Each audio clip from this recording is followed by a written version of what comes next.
आज आपण Tuljapur police station येथे तक्रार केलेली आहे। नेमका काय झालं होतं प्रकरण, नेमका काय विषय? आज आम्ही शनिवार 14 तारीख आज मी हॉटेल बंद ठेवलं आज शनिवारी, कारण ती आपले जे इमानग्रस्त झालं त्याच्या ते 270 जे लोक मेलेले एक आपल्याला रात्री कळाल्यामुळे मी आज हॉटेल बंद ठेवलं त्या कारणामुळे। त्या हॉटेल कारणामुळे बंद ठेवल्यामुळे आज आम्ही घरी गेलो, आमचं सह्या हॉटेल आहे खाली, तिथं गेल्यानंतर आज जेवून बसल्यानंतर परत आज अजून दोघा जण येऊन तोडफोड अजून चालू केली आज।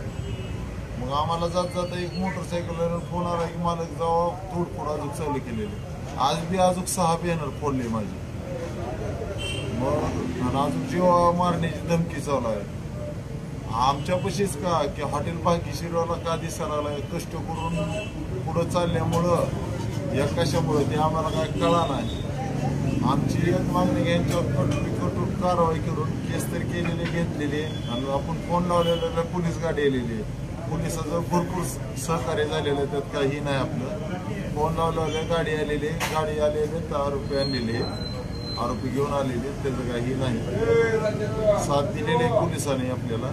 पण असं का व्हायला लागलं म्हणून कठोर कारवाई करून त्यांना चांगली शिक्षा द्यावी हीच मागणी, आणि परिषदेनं आमच्यावर लक्ष ठेवून राहावं। आज आमच्या जीवाला धोका निर्माण झाल्यानेच आहे। अंदाजे नुकसान किती रुपयाचं झालेलं आहे? आज 20,000 रुपयाचं नुकसान झालेलं आहे। दुसरी घटना आठवड्यात आपल्याच हॉटेलला टार्गेट का केलं जात आहे? तीच म्हणतो मी, हॉटेल भाग्यश्रीलाच टार्गेट का केलं जातं तीच कळा नाही मला। आम्ही नवरा करून आज खायला लागलो, चोऱ्या करून तर खात नाव आज आम्ही, आज कष्ट करून खातो आम्ही भरपूर।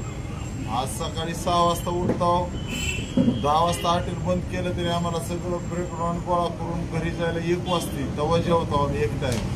तरी इतकं कष्ट करून सगळे सोडून आमच्यावरच फक्त अत्याचार का म्हणून आम्ही प्रशासनाला लई म्हणलेला की गेल्या बरेच म्हणलं तर आताही म्हणलं त्याच्यावर कठोर कारवाई करून जरा प्रशासनानं आमच्यावर लक्ष द्यावं हीच आमची मागणी आहे।